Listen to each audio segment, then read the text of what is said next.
Hi, welcome to B&H. I'm Matt Sinclair, and today I'm here with Dan from Panasonic. Great to be here. Thanks for coming in. Hot off the plane from WPPI, Dan brought in the GH4, which is Panasonic's new announcement. Dan, can you tell us a little bit about the GH4 and its differences between that and the GH3? Sure, yeah.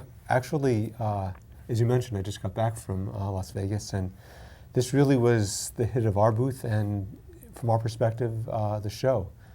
You know, in the past, there were always people that came into our booth and said, you know, tell us about your latest still camera. This has really evolved into something that is much more than a still camera. And we have a new 16 megapixel sensor. Mm-hmm. We have a new high-resolution LVF, or viewfinder.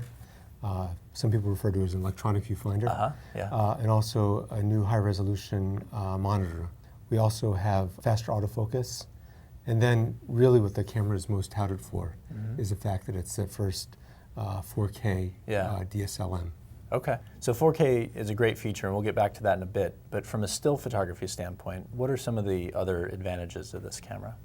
It has, as I mentioned earlier, faster autofocus. Mm-hmm. It actually captures more frames per second. It allows you to take your raw files, your raw images, and convert it in camera to JPEGs. Nice. You have greater dynamic range. And the GH3 had Wi-Fi, but this actually has NFC as well. So those people that want to control the camera remotely with a device have the ability to do that. Okay, great. Also, from a 4K standpoint, even for a still photographer, the ability to have higher quality frame grabs is pretty essential. Can you expand on that a little bit? What actually happens is there is so much more information in 4K. And if we were to do a screen grab from a GH3, the image would only be a 2 megapixel image, which really isn't acceptable. But because we are working with 4 times the resolution, we actually have an 8 megapixel image now. Nice. We can capture. And what we've seen are examples where somebody's doing sports photography.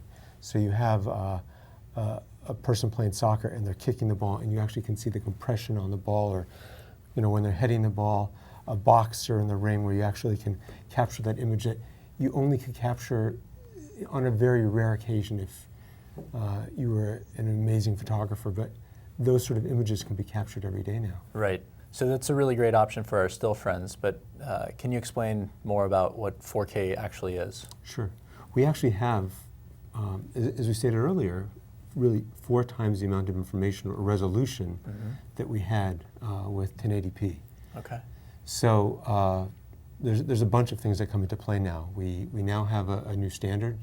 1080p is still with us, but 4K is definitely moving ahead. That'll be the new standard.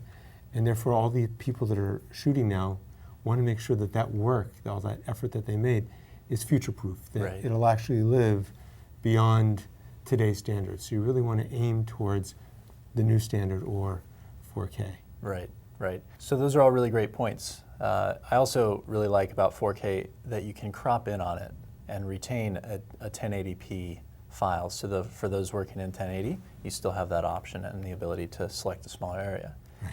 I did notice on this camera, you included DCI compliant 4K as well as Ultra HD, which maintains some really great features in the cinematography world. A lot of that runs through the interface device.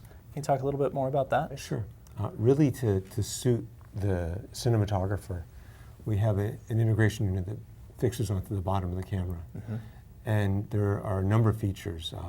Probably the most significant are that you have 2 XLR inputs, you have 4 SDI outputs, you have the ability to see where your mic levels are at, and gives you the ability to export uncompressed video to an external recorder or device. That's great, yeah. And really the benefit of that is that you're boosting your subsampling rate from 420 to 422. Oh, that's wonderful. Well, it really sounds like a pretty complete option for both still photographers and videographers or cinematographers. Thanks so much for coming into B&H and sharing the GH4 with us. Thank you. Appreciate it. Thank you. All right. Whether you're a hobbyist or a professional, B&H has the answers to your questions. Experience a world of technology at our New York City Superstore. Connect with us online or give us a call. Our staff of experts is happy to help.